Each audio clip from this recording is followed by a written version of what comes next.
కాకినాడ సముద్ర తీర ప్రాంతంలో మందుల ఫ్యాక్టరీలు నెలకొల్పి సముద్రపు గర్భాన్ని కలుషితం చేసి మత్స్యకారులు పొట్టకొట్టాలని యత్నిస్తే తెలుగుదేశం పార్టీ చూస్తూ ఊరుకోదని తెలుగుదేశం పార్టీ రాష్ట్ర అధికార ప్రతినిధి పిఠాపురం మాజీ ఎమ్మెల్యే వర్మ హెచ్చరించారు. తొండంగి మండలానికి సంబంధించిన ఒక మందుల ఫ్యాక్టరీ వ్యర్థాలు పైప్ లైన్ ద్వారా సముద్రంలోకి వదిలే విధంగా ఏర్పాటు చేశారు. దీన్ని వ్యతిరేకిస్తూ కొత్తపల్లి మండలం కోనపాపపేట పరిసర గ్రామాలకు చెందిన మత్స్యకారులు నిరసన కార్యక్రమాలు చేపట్టారు. ఈ నిరసన కార్యక్రమానికి మాజీ ఎమ్మెల్యే వర్మ సంఘీభావం తెలియజేశారు. ఈ సందర్భంగా వర్మ మీడియాతో మాట్లాడారు. రేపు రాబోయేది మా ప్రభుత్వమే. ఏది ఏమైనా వీళ్ళు ఎన్నంటే ఉంటాం, వీళ్ళ సమస్యలు సాల్వ్ చేస్తాం. నేను కూడా SCZలో ఒత్తిడి మీద భూములు కొంటే వాళ్ళందరికీ కూడా మాట ఇచ్చినప్పుడు ప్రతిపక్షంలో 240 కోట్లు మత్స్యకారులకు వచ్చినాయి, మిగిలిన క్యాష్లకు వచ్చినాయి. తునే రెండు కలిసి 2 ఇచ్చాం. దీని మీద ఆల్రెడీ మేము గ్రీన్ ట్రిబ్యునల్లో కేసు వేసాం.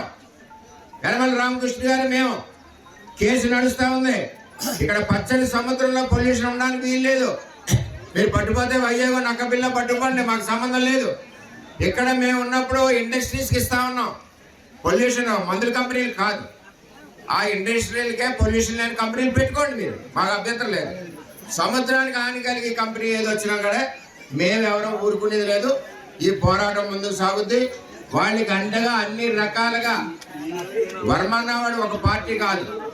నేను ఎప్పుడు కూడా మత్స్యకారుల కుటుంబంలో పెట్టాను. మత్స్యకారులు అంటే అంత ప్రేమ.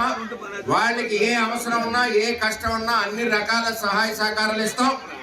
మమ్మల్ని కూడా ఈ కమిటీ అందరూ జాయింట్ కమిటీ కూర్చుని రమ్మంటే మేము కూడా వచ్చి కూర్చుంటాం.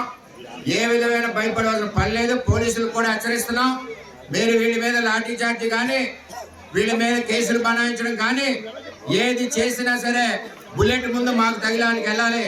అటువంటి పిచ్చి పిచ్చేసాలు వేస్తామంటే ఊరుకునేది లేదని చెప్పి పోలీసు వారికి ప్రభుత్వానికి కూడా